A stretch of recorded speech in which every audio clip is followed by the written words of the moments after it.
হাসির রাজা, জ্ঞানের রাজা, রসিক রাজা। আমি সব ভেঙে ফেলবো। অনেক হয়েছে, আর সহ্য হচ্ছে না। আমি সব ভেঙে ফেলবো। মানে ও গিন্নি, গিন্নি, গিন্নি গো, একটু শান্ত হ, একটু কথাটা শোনো। না না, আমি আর কিচ্ছু শুনবো না। এক সপ্তাহ সময় দিচ্ছি, তার মধ্যে মহারানীর মতো ওই সীতাহার আমার চাই চাই চাই। কিন্তু গিন্নি, ওটার যে অনেক দাম। আমার কি আর মহারাজের মতো অত টাকা আছে বলো? এই শোনো, তোমার কি আছে আর কি নেই তা আমার খুব ভালো করে জানা আছে, বুঝলে? কিন্তু গিন্নি, একটা কথা কান খুলে শুনে রাখো, এবারে যদি তুমি ওই সীতাহার আমাকে গড়িয়ে না দাও, আমি তাহলে চিরদিনের মতো বাপের বাড়ি চলে যাব। এই আমি বলে দিলাম। আচ্ছা ফাঁপড়ে পড়লাম আমি, কি যে করি। দূর, আর ভালো লাগে না।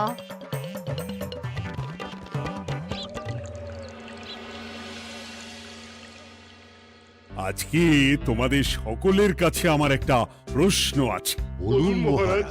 আচ্ছা, ধরো তোমরা যদি এ রাজ্যের লোক না হতে, অন্য কোনো রাজ্যের হতে, তাহলে তোমাদের কাছে কৃষ্ণনগর কেমন মনে হতো?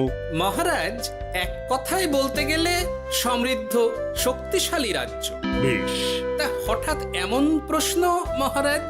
আসলে বেশ কিছুদিন ধরেই আমি একটা কথা ভাবছিলাম। ঈশ্বরের দয়ায় আমাদের সবই আছে, তবু রাজ্যকে আরো শক্তিশালী ও অন্যান্য রাজ্যের সাথে সুসম্পর্ক বজায় রাখা একটা রাজধর্মে পড়ে। ঠিক বলেছে। ঠিক বলেছেন। বলি, তুমি কি এসব কথা কখনো ভাবো মন্ত্রী?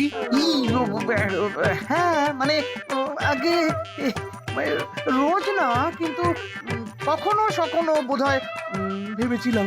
কবে শুনি?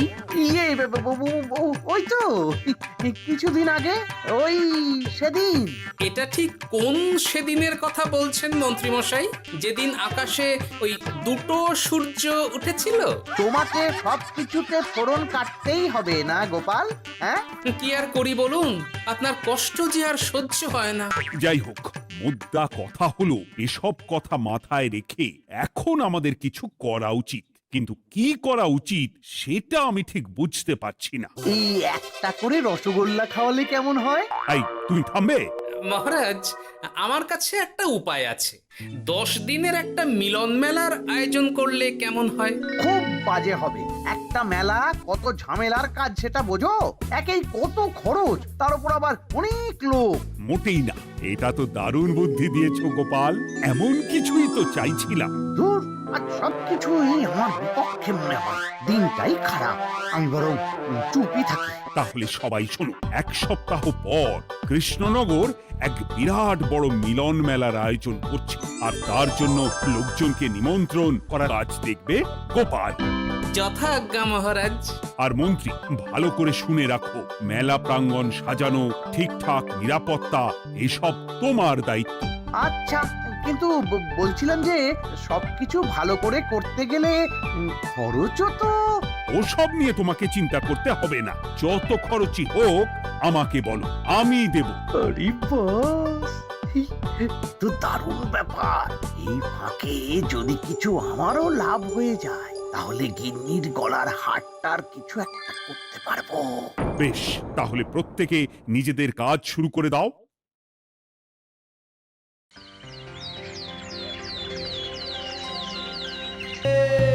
শোনো শোনো শোনো,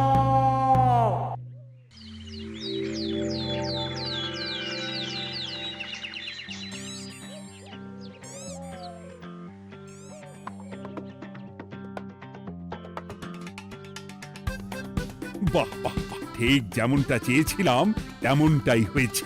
আর এসব কিছুর জন্য আমি গোপালকে ধন্যবাদ জানাতে চাই। কি যে বলেন মহারাজ, এই কৃষ্ণনগর তো আমার নিজেরই পরিবার। সেসব আমরা খুব ভালো করেই জানি গোপাল। আদিক্ষেতা একেবারে উতলে পড়ছে।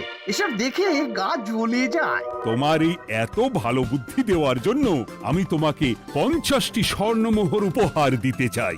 এটা কি হলো? এরকম হলে কিন্তু আমি খেলবো না। কেন মন্ত্রী, তোমার আবার কি হলো? আমিও তো মেলার আয়োজন করেছি, তাহলে গোপাল একা কেন উপহার পাবে? সে তো মেলার জন্য অনেকেই কাজ করেছে, কিন্তু আসল বুদ্ধিটা তো দিয়েছে গোপালই।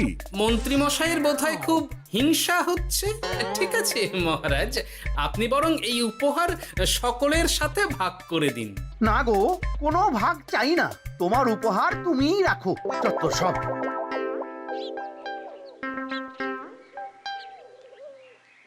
আমার কি এত খারাপ দিন এসেছে নাকি যে আমাকে গোপালের থেকে পুরস্কার নিতে হবে? অনেক হয়েছে। না না না, এবার আমাকেই কিছু ভাবতে হবে মনে হচ্ছে।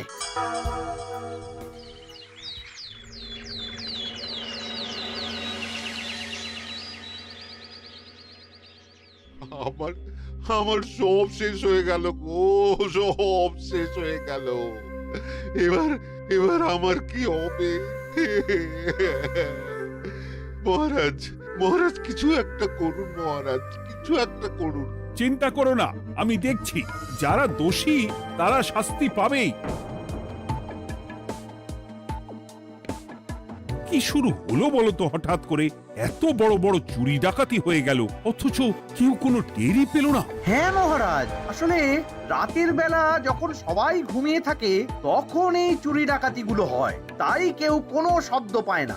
ভালো করে অনুসন্ধান করো, যে বা যারা এই কাজ করছে তাদের যত তাড়াতাড়ি সম্ভব ধরে ফেলতে হবে, নইলে তো আমাদের প্রজাদের অনেক ক্ষতি হয়ে যাচ্ছে। হ্যাঁ মহারাজ, আপনি কোনো চিন্তা করবেন না।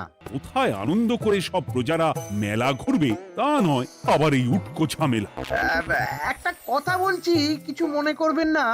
আসলে এই ঝামেলার কারণ হলো গোপাল। আমি ঠিক জানতাম কোনো না কোনো ভাবে আপনি আমাকে দোষ দেবেন। সত্যি তো, এসবের সাথে গোপালের কি সম্পর্ক? ওরই তো সম্পর্ক আছে মহারাজ। মেলা শুরু হলো আর তার সাথে চুরি ডাকাতিও।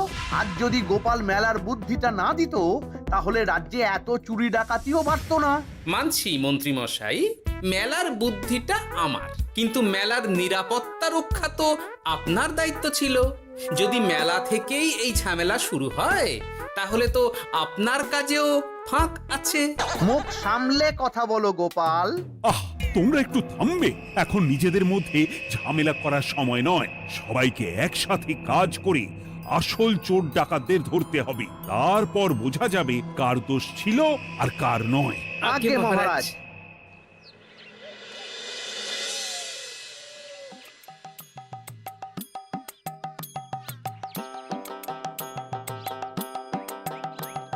এই তো তুমি এসে গেছো।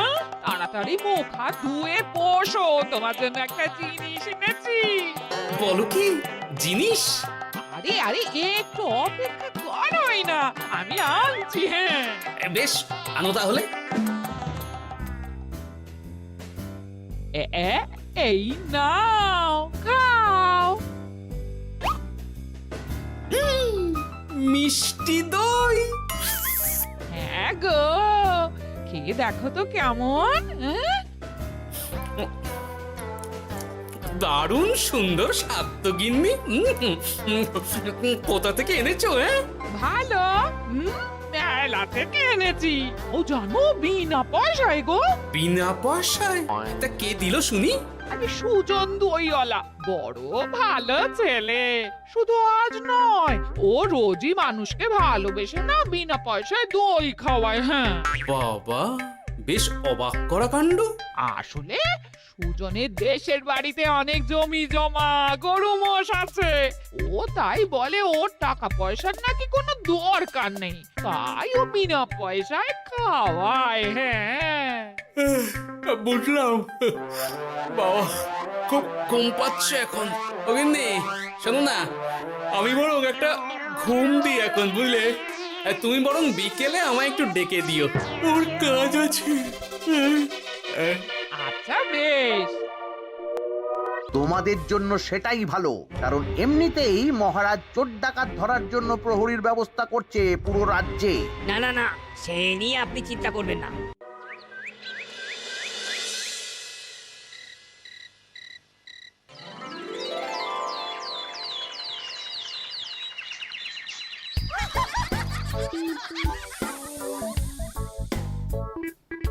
কই গো ওরে আর কতক্ষণ ঘুমোবে সকাল তো হয়ে গেল সে কি গিন্নি, সকাল? তোমাকে যে আমি কতবার বললাম আমাকে বিকেলে ডেকে দেবে। তা বলি কবেকার বিকেল, গতকালে না আজকে? তোমার বুদ্ধিতে কি বলে গিন্নি? আমার বুদ্ধি নিয়ে কথা বলো, আগে নিজের ঘুমকে দেখো। গতকাল বিকেল থেকে ডেকে ডেকে গলা ব্যথা হয়ে গেল, কিন্তু ওনার ঘুম আর ভাঙে না। হতেই পারে না। পারে না? ওদিকে কাণ্ড দেখো, রাতের খাবার পর্যন্ত পড়ে আছে। আজব কাণ্ড। যাই হোক, অনেক দেরি হয়ে গেছে বুঝলে, আমাকে এক্ষুনি রাজসভার জন্য বেরোতে হবে।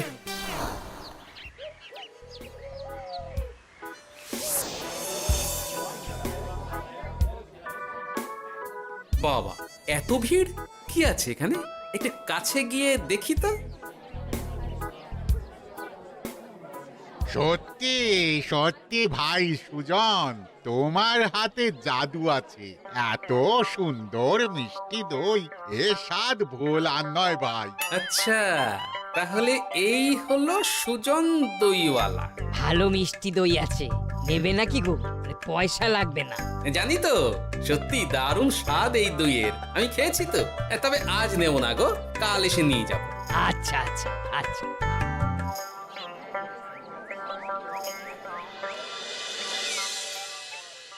আর কোনো নতুন খবর পেলে ওই ডাকাতদের ব্যাপারে? না মহারাজ, এখনো ঠিক ধরতে পারিনি।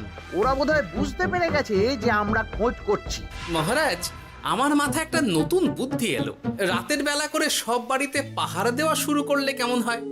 সব চুরি তো রাতেই হচ্ছে। আরে, এ তো দারুণ বুদ্ধি। কিন্তু মহারাজ, আমাদের রাজ্যের প্রহরীরা রাতের বেলা কি করে পাহারা দেবে? কেন কেন, কি সমস্যা?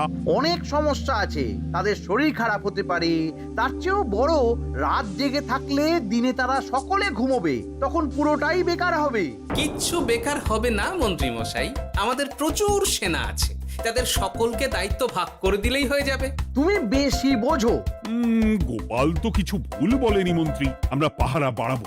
আমি আজই সব সেনাদের সাথে কথা বলছি। সেনাপতি, তুমিও এই ব্যাপারটা একটু দেখো। যথাজ্ঞা মহারাজ।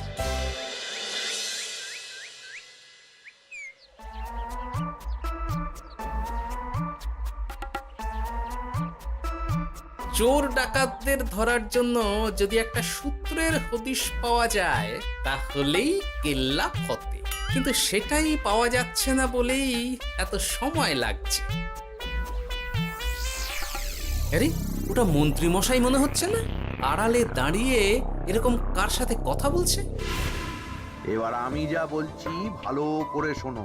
আজ রাতে মেলার পিছনের দিকে যে মাঠটা আছে সেখানে চলে এসো। বাকি কথা ওখানেই হবে।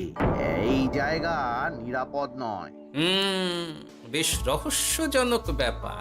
মেলার পিছনের মাঠ বলল না? রাতে আমাকেও দেখতে হবে কি হয় সেখানে।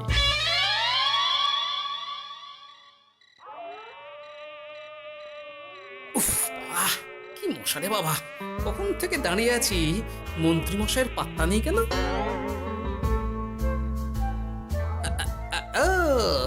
ওই তো চলে এসেছে। এই যে আমার সোনার হাটটা কই? হ্যাঁ, ওই বই করে বলেছিলাম আমার ওটা চাই।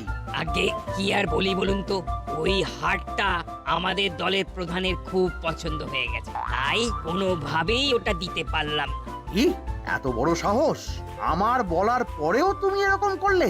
বড় ভুল হয়ে গেছে মন্ত্রী মশাই, এবারের মতন ক্ষমা করে দিন, আর হবে না, এই কথা দিচ্ছি। তোমাদের জন্য সেটাই ভালো, কারণ এমনিতেই মহারাজ চোর ডাকাত ধরার জন্য প্রহরীর ব্যবস্থা করছে পুরো রাজ্যে। না না না, সে নিয়ে আপনি চিন্তা করবেন না, আমাদের ধরা পড়ার কোনো সুযোগই নেই, কারণ যে পরিমাণ ওষুধ আমি আমার দইতে মিশিয়ে দিই সেটা একবার যে খাবে মরার মতন ঘুমোবে। বাহ বাহ বাহ, সে তো খুব ভালো। করো করো। তার কোনো নতুন খবর পেলে? মেলা তো শেষের দিকে। হ্যাঁ পেয়েছি, পাশের গ্রামে বলরাম নামে এক বড় মহাজন আছে। পরশু তার মেয়ের বিশাল ধুমধাম করে বিয়ে। শেষ একটা বড় দান মারতে পারলেই আপনার আমার দুজনেরই শান্তি। আচ্ছা, এই ব্যাপার তাহলে। এসব কিছুর পেছনে মন্ত্রী জড়িত। এইবার বুঝতে পারছি কেন রাতের পাহারাতে ওনার এত আপত্তি ছিল। কিন্তু ওই লোকটা কে? ঠিক আছে, এখন যাও, একটু সাবধানে কাজ করো আর আমার পাওনাটা ঠিকঠাক দিও, কেমন? সে কি সুজন দইওয়ালা? এবার আমার কাছে পুরো ব্যাপারটা পরিষ্কার হয়ে গেছে। না, কালই মহারাজকে সব জানাতে হবে, আর এদের হাতে নাতে ধরার জন্য একটা উপায় ভাবতে হবে।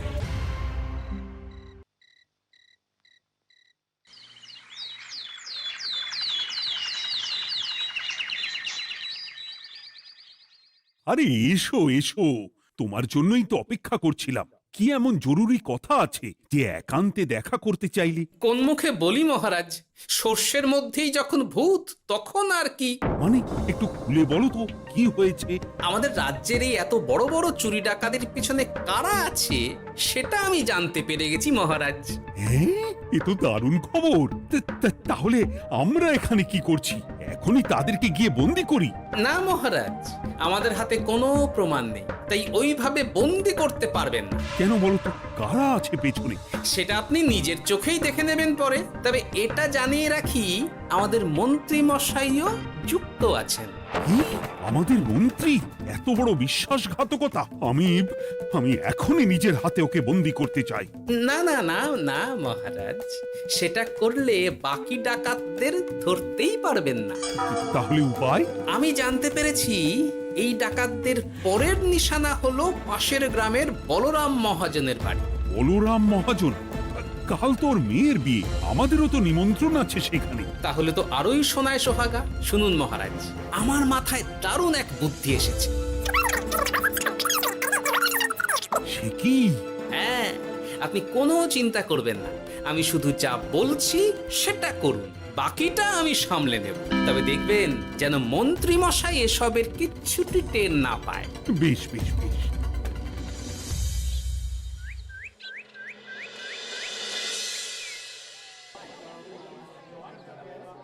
আর তো কিছুক্ষণ, এরপরেই তো সন্ধে নামবে। তো তোমার সবকিছু তৈরি তো? হ্যাঁ মহারাজ। আরে মহারাজ আর গোপাল কানে কানে এত কি কথা বলছে, আমাকেও জানতে হবে সেটা। ওই যে আসছে মরকটটা, আমার আর ওকে এক মুহূর্ত সহ্য হচ্ছে না। মনে হচ্ছে গুদুম গুদুম করে ওর মাথায় গাঁটটা মারি। শান্ত হন মহারাজ, দয়া করে শান্ত হন আর একটুখানি, তারপর আপনি মন্ত্রী মশাইয়ের সাথে যা ইচ্ছে করবেন। ওর আমি বরং অন্যদিকে যাই, মুখ দেখলেই আমার মাথাটা গরম হয়ে যাচ্ছে। সেই ভালো। কি হলো ব্যাপারটা? যাই হোক, আর তো কিছুক্ষণ, তারপর আমার বিশাল লাভ হবে। বরং ততক্ষণ আমি পেট পুজো করি।